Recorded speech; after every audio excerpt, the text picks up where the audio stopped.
amayanja mhango indeba nagakolidinga nakubugabuganaga kurga kubugabuganaga bira gacirga kubiraga gaguma ensine yamoguka ngari ensine yamoguka nemoguka gacuncuka no kunani ndeba muri Afrika indeba no gumugero gwa Rwanda barugurigahe indeba liva in Rwanda nayo neja kutware ebicweka kumugora hita kari ebicweka konko kuturukwantuza muri echo tureba ngo ensine ija kubiri aho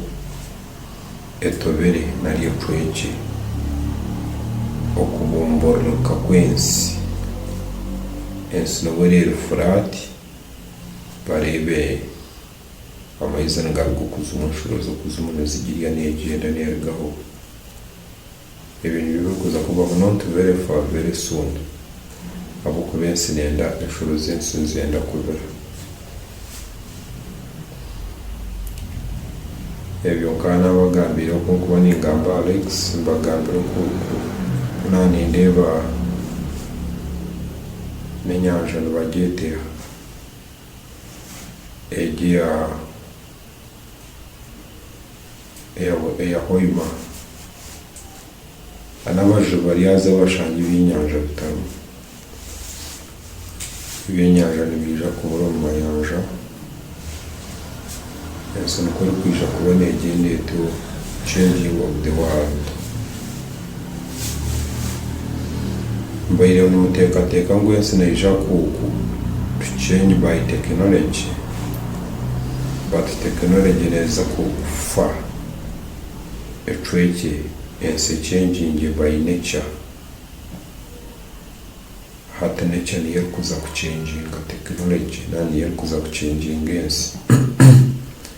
abo technology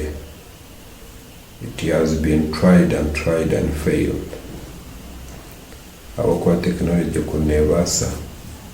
abantu ko babere digitalization bari mu computer baba transporting ha computer koka nature yaza kutera technology abo kuba nature kwerekeyeho umuntu technology will not survive.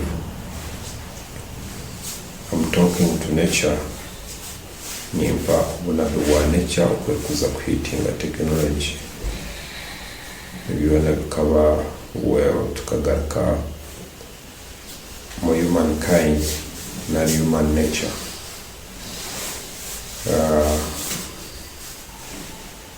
ningaruka ntahubona bi urukwataka hari Uganda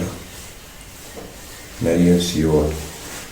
official ba government nibaza kugira sente nyingi kandi abantu bahansi babahora umunonga umuntu wahansi naza kwanga government n'umukozi wa government